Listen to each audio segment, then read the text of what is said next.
biyya keessatti maqaan warri isaa baasaniif Aliyyee Kabiir Muhammad Kabiir Abdullee jedhama. Alii Oliyaanaa maqaa inni biyya alaatti ittiin beekamu yoo ta'u, maqaa kana jecha inni yeroo mara lafa osoo hin keenye jiruu isaa itti fayyadamaa tureen moggaafame. Maqaan kiyya Alii Kabiir Muhammad jedhama. Achitti alatti Alii Oliyaanaan jedhama. Aliyyeen kan dhalate bara 1940moota gara dhumaa keessa baha Oromiyaa gaara mul'ataa Mayyuu Mulluqqeetti dhalate. Dhaloonni kiyya biyya gammoojjii Anniyya jedhani ganda Nagayoo Saleeban Culul keessa achitti dhaladhe. Umrii kiyya amata 14 huduuda kanatti biyyaa bahe. Aliin ijoollummaa isaatti sababa abbaa isaa du'aan dhabeen toora ka'ee dhaloota isaa irraa adeera isaa kan Doddota Mojoo jiraatu biratti miila dheereffate. Doddota Mojoo jedhanii baddannoo jala achi duuba Kabiir Muhammad akhiramee jennaan achi ka'ee dhufe nu bira. Haadha tiyya gaafate. Gaafannaani wanni nin sii godhuun qabu ilmaan kana tokko harkaa obboleessa kiyyaa godhaa ani ijoollee hin qabu hana biratti guddatu nama tokko naa kennii je'een haadha tiyyaan. Tole inni kuni Aliyyeen natti jabaadha an na biraa deemuu hin danda'u laakiin haa taatu haa qara'u kitaaba abbaan dhiise kana haa dubbisu si biratti naa barsiisii jettee itti na kennite. Yoggaa itti na kennitu ka'ee ani achi inni kun na fuudhee guyyaa lama naan deeme Doddota Mojoo na fide. Yoggaa tana Doddota Mojoo dachii qaba buna qaba jaarsi kun. Duuba jaartiin isaa tuni akka fedhii kiyyaatti nyaata naan kennitu. Hedduu haasoyti. Bakka ganda adeera isaa kanatti ijoolleen daaddaa isaa tan wajjiin taphatu takkalleen waan hin jirreef dubbiin isa dhibnaan manguddicha ollaa adeera isaa gaafate. Deebiin manguddicha kanaatis yaa mucaa gaafa ati dhalatteen beeka jechuudhaan akkana jeeni. Namicha tokko hin irraanfanne muummee kulii jedhanii ollaa buna adeera kiyyaa kana qabaa dhaqee gaafadhe. Ijoolleen ganda kanaa hin jirtu namni wajji taphadhu maaltu malaa jennaan yaa ilma kiyya jee yeroo ati dhalatte tana niin beekaa jee. Baqqalaa sangartaa jee baqqalaa gaara jiru san baqqalaan sunii jee ganda kana walitti qabeeti ganda kana walitti qabee gibbii tana itti cufee barbaree tumsiisee barbareen tuni garaa ilmaan garaa jiru hunda baastee achii fi arma jidduu namni dhalatti hin deebine gandi kuni achi gaafa sanii dhaloonni keetii gandi kuni tokko ijoollee hin qabu zamana san ati dhalatte naan jedhe. Jaarsi kuni naa hime armarraahin qooshaa adaree mataarra kaadhee adaree guyyaa lama bulee karaa geessa adaree geesse naan jedhe. Jaartiin tiyya gaara kana baate gaangee isaatti citaa haamte jaartiin tiyya booyaadhaa natti galti halkan. Kana hundaa'uu jaarsa kun naa himee je garaan na gubate ani waan Oromoo irratti xiqqeenyaan garaan na gubate. Alii gara laafeessa namaa gaafa kanarraa eegaleeti kan roorroon ummata isaa itti dhimmisuu jalqabe. Tanumaa fi tana jidduu ammaas Aliin bakka jiru gadhiisee gara magaalaa Dirree Dhawaatti dhufe. Achi boodaani ani taa'uu dadhabe biyya tana ganda jaarsi na fide kana. Akkamittiin waan kana dhagayee wajji jiraadhee umrii kiyya xiqqaa kana guddisa je'eetiin ka'ee bahe. Deemee asiin Mojoo dhaqee Mojoorraa Gurawaa deemee miilaan magaalaa Gurawaa jedhanii magaalaa Gurawaa tana anaa gidaara jala rafu Yamaniin na argee Yamantichi tokko kootu na bira as taa'ii naan jedhee nyaata naa kenne ganama nyaadhe duuba inni kuni asiin deemi karaa kurfa callee jedhanii Gurawaa keessaa baatee asumaan osoo deemuu Gurawaa karaa kurfa callee kana osoo gad deemuu ammallee natti halkanaawe yoggaanatti halkanaa ganda tokkotti garee bule na gaafadhe na bulchaa jee ganda kanatti na bulchinaan ganda kana bullaan halkan roobe dhimmise manni ijoollee lama qaba namichi kun itillee nu jalaa fuudhe nu sadeen kan nu afran kan nu shani nurra kaayee bulle ganama kaatee biddeena naa kennitee jaartiin tuni karaa kanaan asii deemii kurfa callee amma armaan deemii karaa watar karaa kana deeme naan jette na qajeelchite deemee achiin watar keessa bahee gooroo gaara tokko jira gaara kana ol bahee yoggaan ani gaara kana gabbu'e makiinaan karaa Adaama Awadaa irraa gad deemtu duuba karaa kanatti osoon deemu kophuun deema dheebodheemma ammallee halkan natti gaa'enne kaafee takkaa jira kaafee asaffa'aa jedhanii karaarra yogguu yaani dowraana kana ol kortu korinsuma ol kortu kanatti kaafee asaffa'aa jedhanii jira amma natti halkaawwan asseenee namichi kuni bishaan naa kennee taa'e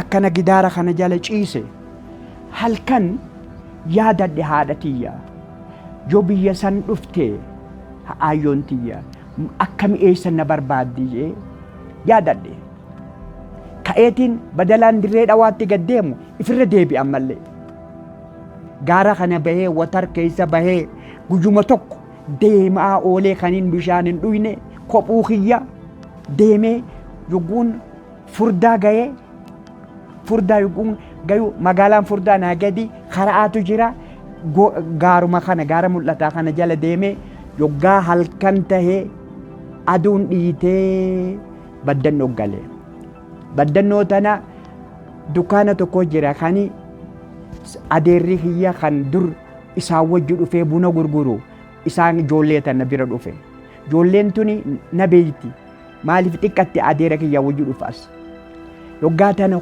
kootu na taa'inaan jedhanii amma bishaan naa kennanii biddeenallee deemanii magaalaa dhaqanii naa fidanii nyaadhe biddeena kana nu bira taa'inaan jedhanii nu bira nu gargaarta nu bira taa'e baatii 6 moo 7 taa'e achi ijoollee shufeera ta makiinaa fiddu ta dukkaana kana dirree dhawaarraa makiinaa meeshaa fiddu isaan gaafadhe aboo isinii wajji deemuu dandayaa jennaan horinaan jedhan isa deemuu deemta dirree dhawaa amma isinii wajji horuu dandayaa makiinaa tana dirree dhawaan deemuu barbaadaa jennaan horinaan jedhan kootu nu wajji jedhan dirree dhawaa na fidan yoggaa dirree dhawaa na fidan dukkaana achi jiru san kabaddannoo jiruutu as warra Jaabir jedhanii Yamaniidha warra Jaabir kana bira dhufe yoggaan dhufu isaan na fidan warruma Jaabir kana achi dukkaana qabuutu asii dukkaana qaba isaan na fidanii mucaa tokko kan achi dura akka tahittuu baddannootti wal agarre asitti arge akkamitti qubatanii biyya tana akkamitti jiraachuu danda'anii jedhee mucaa kana gaafadhe. Seenaa jireenya isaa keessatti nama Oromoo tokko kan yoomiyyuu dagachuu hin dandeenye nama Dirree Dhawaa bulchuu keessatti gahee qabaachaa turee fi Haayile Sillaaseen sababa oromummaa isaatiif hojiirraa ari'ateetu isa gargaaree kottonii Dirree Dhawaa keessa akka hojii argatu taasise. Jaarsa tokko jira warra dur Minilik asirraa buqqaase. Jaarsi kuni isaa fi nama tokkootu Dirree Dhawaa bulchuu ture. Jaarsi kuni waraqaa tan sumuunii fudhateeti deemi waraqaa tana katabee deemi agargizaata bira geessi. Ana kobu deemuun argee miti naman kan qabne na beeke deemi agargizaata bira dhaqi waan inni siin ju'u naa deebisi naan jedhe. Ta'eetiin agargizaata bira dhaqee waraqaa tana inni naaf firmaa godhee kottoonii geessi naan jedhe. Akkana naan je'eetiin itti deebise jaarsa kana. Ammallee deemi kottoonii geessi waan isaan siin ja'an naa deebisi naan jedhe. Yoggaan achi dhaqe baqqalaa ja'aniini namichi kun asii badi naan jedhe. Hin qabnu dalagaadha. Tole je'eetiin amma deebi'ee itti hime yoggaa tanaan waanumaan jiru wallaalee amma itti deebi'e jaarsa kana itti deebi'aa ilma kiyya jee ani waa takkaan si himaa dhagaye jee nama tokkoon beekaa ani Haile Sillaasee gaafa inni hin dhufin anaatu afaan sadii hiikeef jee afaan Itaaliyaa afaan Faransaa afaan Ingilizii hin beeku jee jaarsi kun waaniin an Oromoo ta'eef alanna darbee anaa fi nama tokkootu biyya tana bulchuu ture nuti nama Oromoo ta'e alatti baasee ani waaniin nyaadhu dhabee waraqaa tana caaree jiraadha jee ammas goojjoo tana keessa mana xiqqaa tokko jira mazagaajaa jalaa dildilli kun hin jiru dildilli amma tolchan kun hin jiru gaafa san tole jedhee amma namichi kun boru na deebi'i nama tokko kaniin ani guddisee jira yoo gaafa san beeke har'a na beeka ani kufeen jira lafarraan jira deemiiti edanu bakkuma taate bulii kootu naan jee ganama edanu deemee taarika jaarsi kun taarika dabre hunda katabee waraqaa tana ifumaaf harka isaa as keessa naa kaayee nam tokkon garsiisin waraqaa tana deemiiti atu ayyaalee ja'ani manni isaa maxama haashumee bira atu ayyaalee ja'ani karaa gaziiraatti deemtu kana masgiida bira akkana yogguu kuttu karaa akkanama karaa gaziiraa deemu karaa harka bitaa irratti inni nu Itaaliyaa tokkootu mana gabaabaa tokko jira gaafa san dirreen dhawaa akkanaa miti mana Itaaliyaa wajji galgala baataraayii qaba lambaa harkaa qaba hulaa dura taa'a kursii baafate manni sun kasaati isa kana naatti kenni waraqaa tana jee akkuma inni naan jeetti waraqaa tana keeshaa kiyyaa fuudhee itti kenne atu ayyaalee kan isaa hulaa dura taa'u yoggaa tana qara'e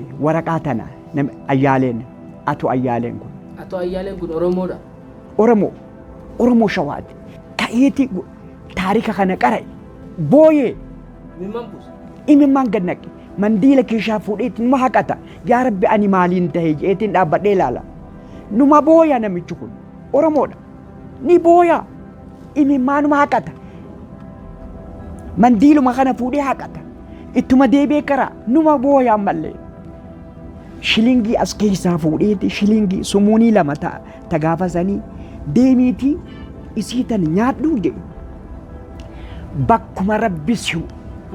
bakkuma rabbisi bulche buli ganama anuu makiinaa xiqqoo takkaaniin dhufa hulaa duratti na eeginaan je kottooni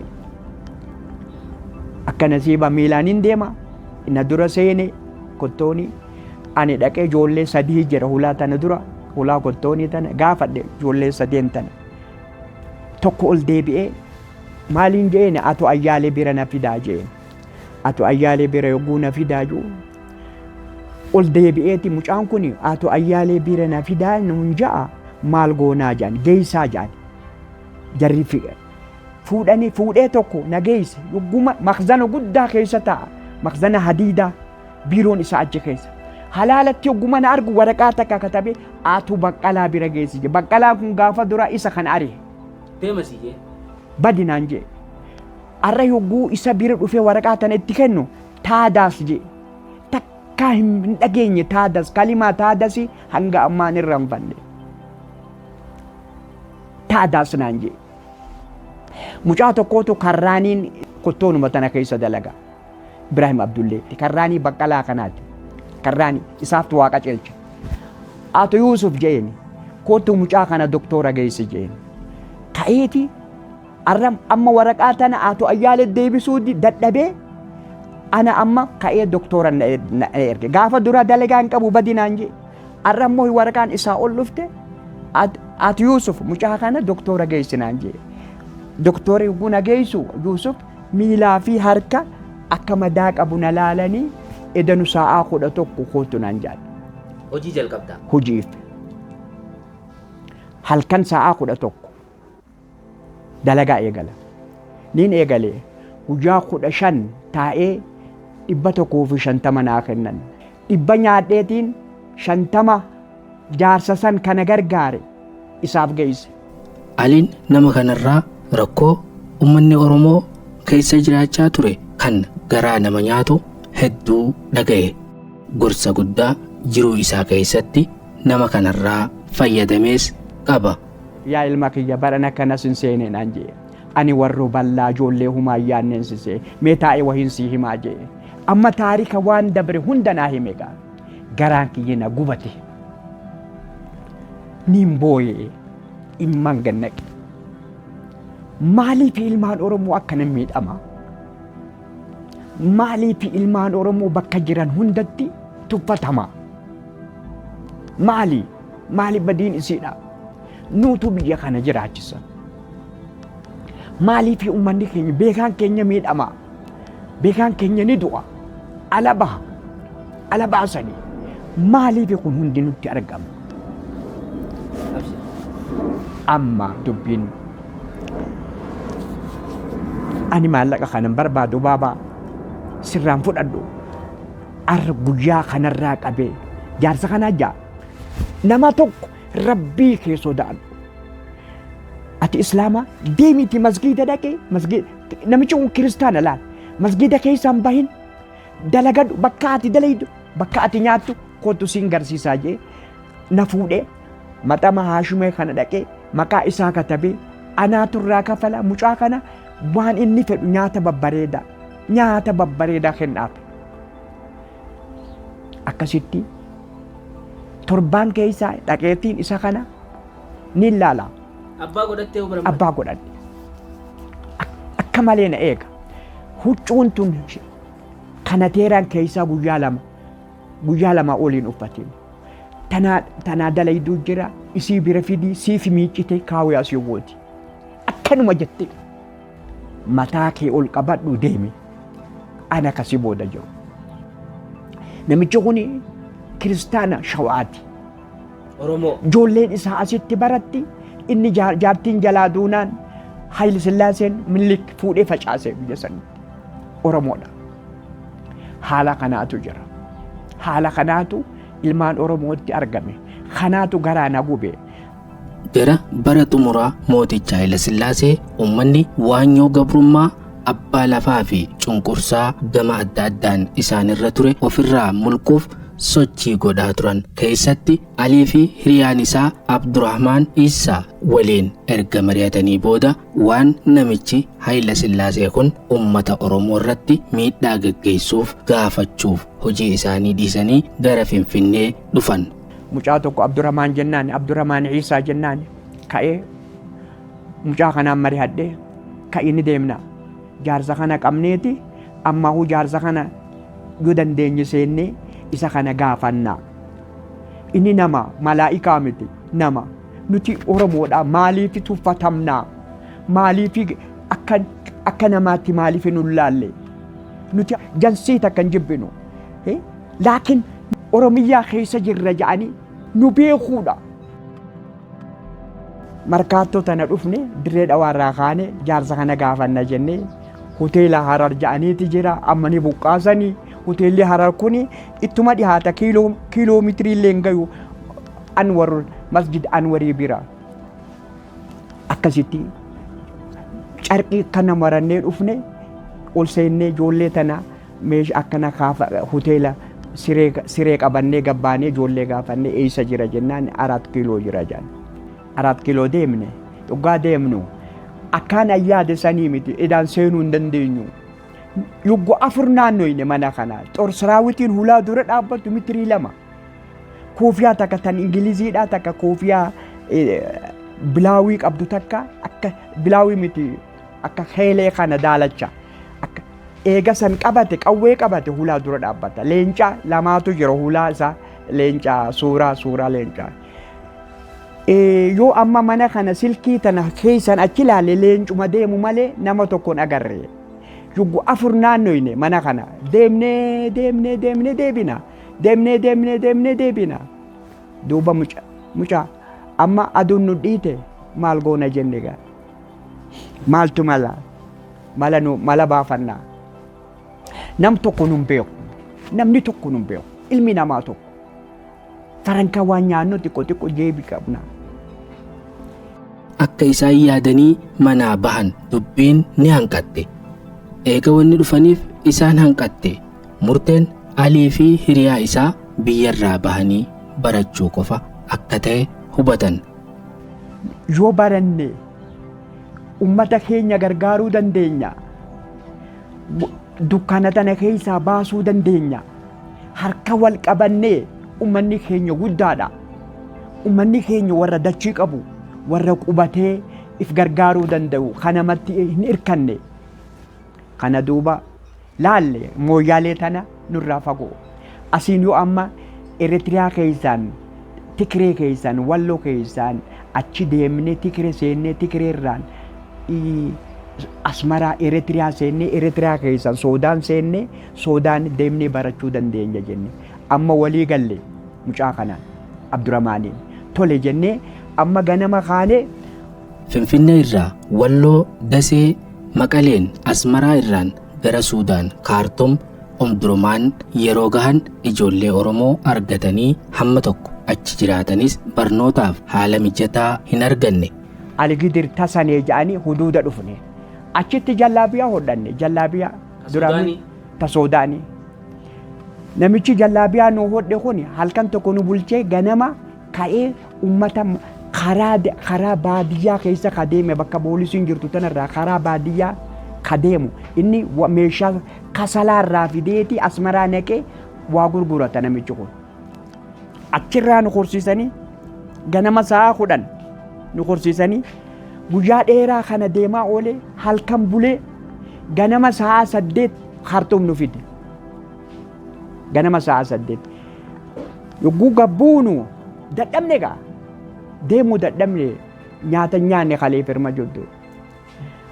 Makiinaa deemee taaksii kanaatu undurumaan jaa.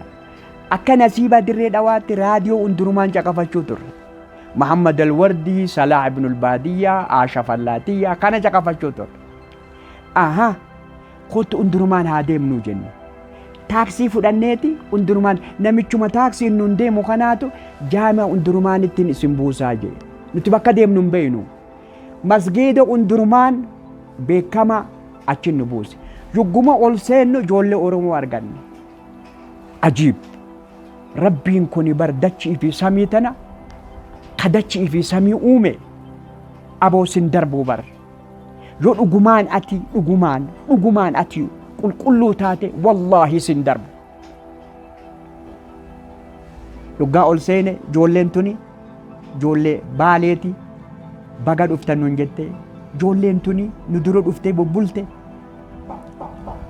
Ka'anii mana shaayii nu geessanii fuul kana biyya Suudaanitti fuul kana hin daakanii akkanumatti balcheessanii nama duratti zeetarra naqanii namaa kennu. Aboo kana ijoolleen teenya nu goote amma nu qubsiisan. Waan ijoollee tana gaafanne haala kamitti baranna. Yoggaa tana ijoolleen tuni mala nu goote. Ka'aniiti Masriitti telefoona godhan. Ijoolleen Masrii akkamitti namni Masrii dhufuu danda'a ijoolleen tuni. Ijoolleen nu bira jira deemuu Masrii barbaaddi. Barachuu barbaadani. Lakki ijoolleen asii tuni hin salaattu maal rakkoodha jedhaniiti ammallee jawaaba nuu deebisan. Ani maaliin jee biyyan hin salaanne biyya haadha tiyya biraa deemuun azaaba tokko akkamittiin hin salaanne jedhee itti yaadegaa.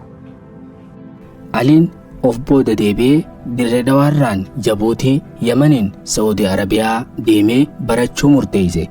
Hiriyaa isaa Abdurrahmaan Isaatis akka isa geggeessu hayyama gaafatee adda ba'e. Mucaa kana gaafadhe Abdurrahmaan koottu baasaboortii Itoophiyaa fudhanneeti armaan ammallee if duuba deebinee Eritiriyaa keessaan Asmaraa Maqalee Tigree keessaan ammallee Walloon ammallee Finfinneedhaa dirree dhawaa buunee dirree dhawaarraa Jabuutiidhaan akkasitti deemnaan jee. Maal naan jee mucaan kun Abdurrahmaan Iisaa. Waan jaarsi kun biyya teenya bulchuun ama 20 asin deebuu jee. Kami jaarsi kun? Jaarsa Haile Sillaasee kana gaa. Waan inni biyya teenya oofuun numa hin deebuu ama 20 asii jee. Na dide. Haya gaa na ofiinaa godhi ani baasaboortiitti fudheetiin hin deeba'an jeen. Deemi rabbi si wajji jira ani du'aa isii godha deemi naan jee. Asitti gargar baana gaa. Abdurrahmaaniin asitti gargar baana. Ka'ee baasaboortii Itoophiyaa safaaraa dhaquun amma asitti. yoggaan safaaraa Itoophiyaa dhaqu edaan adareetu oofa amma bakka bu'aa mucaa shawaa kana godhatee deeme adartichi kun. Mucaan shawaadhaa ani itti dhufnaan Oromoo shawaati waaqeffata dhagayinaan jee baasaboortii naa kenne jennaan yoo waa inni si gargaare naan jee siin gargaaraa deemiitii jee Itoophiyaa keessa namni Oromoo ta'e ama 20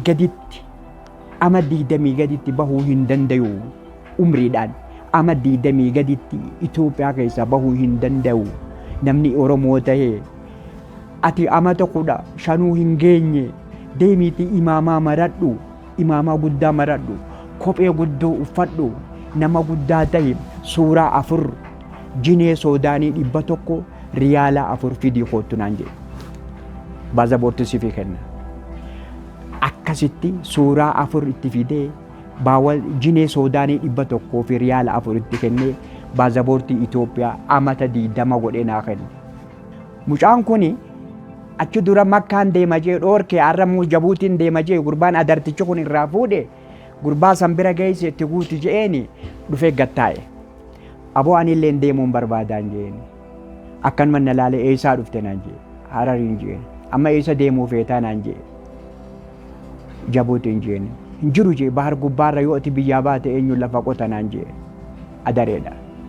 Yoo ati biyyaa baate eenyuun lafa qota naan jee tole aboo namni lafa qotu ni jira ani barachuun barbaada maaliif naan loltaa baasaboortii qaba yoo naa goote naa godhi naa godhuu baatu dachii rabbii bal'oodhaan hin deemaa jennaan mee fidi naan jee baasaboortii eessaa fuute asumaa fuute osoo inni jiraateen argadhu laal mucaan kun waan shawaa ta'e mucaan kun waan Oromoo qulqulluu shawaa diiniin adda wanni nu gargar nu baasu numan jiru abbaan fedhe gargar nu baasu akkasitti mucaan kun narraa fuudhee mucaa kana bira geessinaan jee mucaan kun isa bira geessinaan yaa mucaa eessuma deemta namni si gargaaru hin jiru ati ijoolleedha eessuma as na bira taa'iin siin jee miti aboon hin deema jennaan haa akkuma rabbi si godhe rabbi si gargaara jee itti guutee jawaaza lachuu itti guutee itti fidee adartichi akkasitti jawaaza Faransaatti deebinee Faransaan baatii 6 nuu kennee Jabuutii akkasitti viizaa arganne Jabuutii deemu.